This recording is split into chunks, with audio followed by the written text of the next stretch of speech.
দেখো, রেন্ট মানে হচ্ছে কি ভাড়া, আর ফেয়ার মানে হচ্ছে ভাড়া। কিন্তু দেখো, এই যে দুটো শব্দ আছে, দুটো শব্দের অর্থই ভাড়া, কিন্তু এই দুটোর মধ্যে পার্থক্য কী?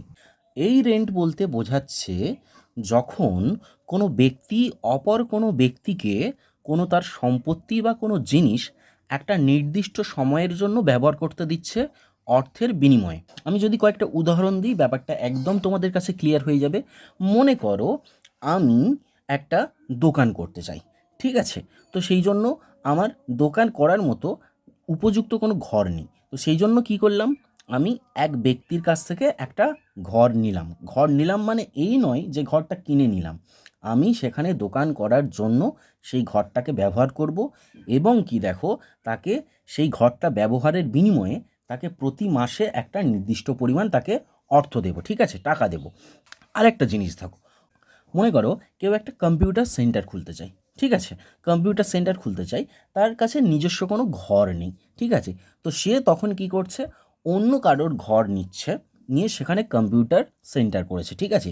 এবং অন্য কারোর কাছ থেকে ঘরটা কিভাবে নিচ্ছে, সে সে কিন্তু কিনে নিচ্ছে না, সেটা সে নিচ্ছে ভাড়ায়। মানে কি, সে নিচ্ছে সেটা, সেই ঘরটা সে ব্যবহার করবে, এবং একটা নির্দিষ্ট সময় অন্তর তাকে কি করতে হবে, তাকে ওই যে ব্যবহারের জন্য সে তাকে টাকা দিচ্ছে। এই ক্ষেত্রে কি রেন্ট শব্দটা ব্যবহার করা হয়। এবার দেখো, এবার এই যে ফেয়ার, এই ফেয়ার মানেও ভাড়া, কিন্তু এই ফেয়ার শব্দটা কখন ব্যবহার হয়? ভ্রমণের ক্ষেত্রে, ঠিক আছে, বা যাতায়াতের ক্ষেত্রে।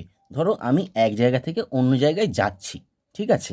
সেজন্য কি করেছি, আমি ট্রেনে উঠেছি বা বাসে উঠেছি বা ট্রামে উঠেছি, যেখানেই হোক, তার যাওয়ার জন্য, পরিবহনের ক্ষেত্রে বা যাতায়াতের জন্য আমি যে টাকাটা পে করছি, ঠিক আছে?